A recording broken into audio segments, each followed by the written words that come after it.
I'm trying to select things here. David Crean has an interesting question. He says, "How important is film music? Can a can a great soundtrack save a bad movie? No, but a bad soundtrack can kill a good movie." And having made low-budget films in my misspent youth, I can tell you that there are two things that make a film immediately seem cheap, and you probably don't consciously pick up either one of them. Um, here's the thing. The two ways that you can make, I'll go back, Texican. You want to give me your real name? I'll go looking for your question, unless it's Texican. Anyway, look, the two ways you can make a movie look cheap or feel cheap is you can, first of all, give it crappy sound. Thin sound doesn't sound like a movie. Thin sound sounds like a amateur movie. Okay, Chris, thanks.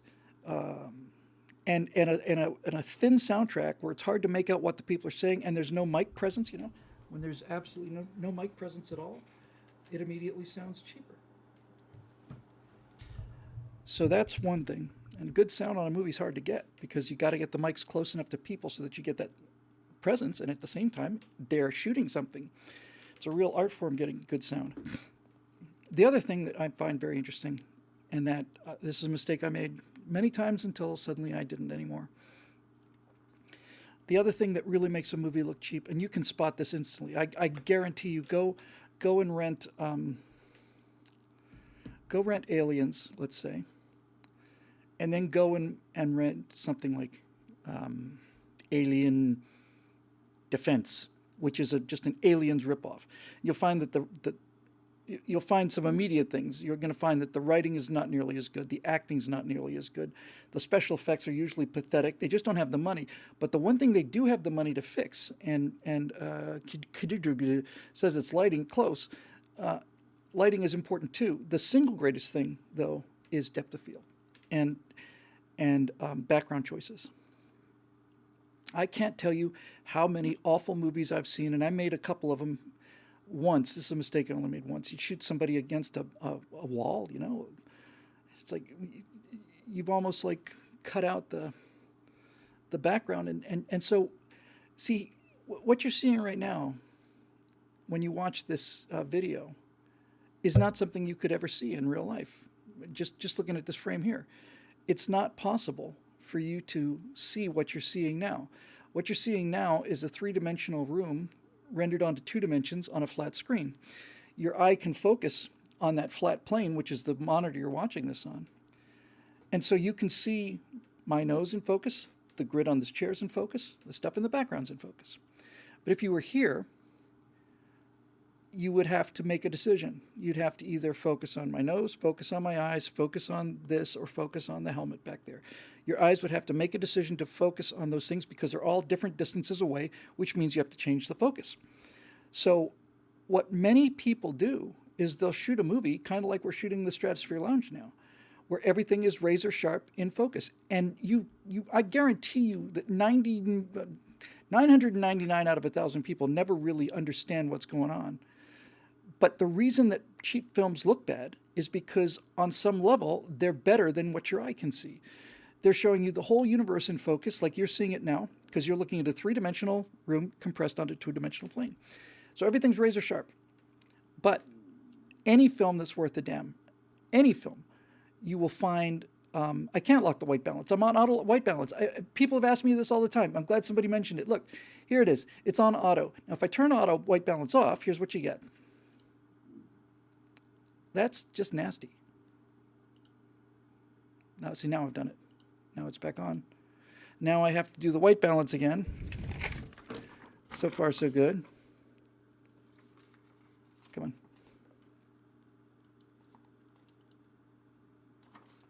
Ha-ha!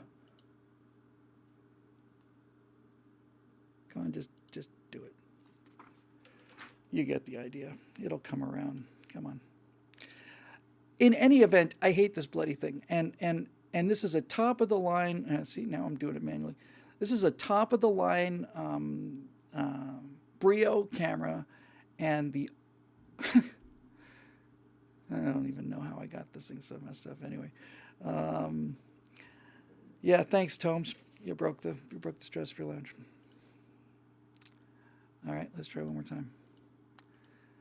But whatever I do to it, I can get the tint approximately close, the same way I used to be able to get the tint on my television close, but it's not as good as the auto white balance is. The problem is that as soon as I move, it rebalances everything, and then you're stuck. Hey. See, that looks good. Auto white balance is back on. And as long as I stay right here, everything's copacetic. But if I do this, or this, yeah, it goes blue, because now it's got a factor out also. I don't know. It should be better than this. I do have manual settings. It's just the manual settings don't look good. The manual settings look like crap. Anyway, I'm glad I got that off my chest. Now you can just be sure to spread that around from now on. I don't do this on purpose. What the heck was I talking about? Oh, music and cheap films. Yeah, so anyway, a good film will have the person in focus, and my wife is the best photographer I've ever seen in the world. And she shoots with the thinnest depth of field of anybody I've ever seen. Matter of fact, when she started doing this, all the guys back in Russia said, you can't shoot. You obviously don't know how to operate the camera. You cannot shoot that thin a depth of field because you've got to keep the shutter open long enough to have this thing work, and you're going to blur the image. It's not possible. What's the matter with you? How could you be so stupid? Well, she talked, she simply said, okay. She went out and did it anyway. And so she's developed the skill of holding the camera absolutely rock steady for a relatively long exposure, which is still less than a second. But that's one of the reasons why she's such a great pistol shot. And so she just did it. And because her depth of field is so thin, it looks like what the human eye sees. In other words, I'm looking at this woman in this dress, and the background is out of focus because I'm not looking at the background. And anyway, so yes, I've never heard of a movie that could be turned into a good movie because of good sound, but certainly the reverse is true. I'll add one last thing before I move on, David. I was so pleased with the Apollo retrospective. And so when it turned out we're doing a Cold War, I just finished episode 8. I'm going to record that tomorrow. It was podcast only, so they didn't even shoot video, just me in a studio. And I thought, well, that's going to really bite. Now, on the Apollo thing, given the enormous staff that they have over there, I don't know how many people they put on it, but it was at least 6 or 7. They were able to introduce all kinds of video clips and just do sheer amounts of work, which was certainly better than I could do it. But just having a staff able to do it. Somebody's going to put in, here's like there's a blurb from a training film, the Atlas rocket, and it really took you back. It was fantastic. So I thought, oh well, that was fun, and this will be okay. So I went and recorded the first 7 episodes, something like that. And then they said, do you want to hear the first part of, first 10 minutes of part 1? I thought, yeah, okay, sure. And I thought, just going to be me hearing my voice, But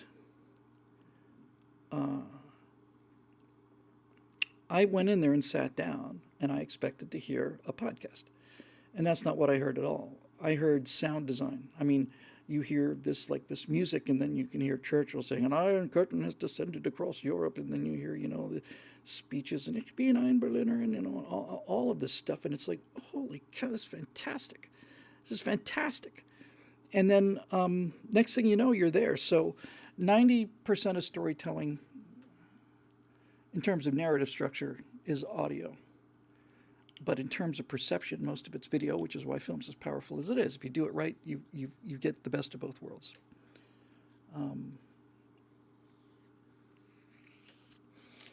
And that's that.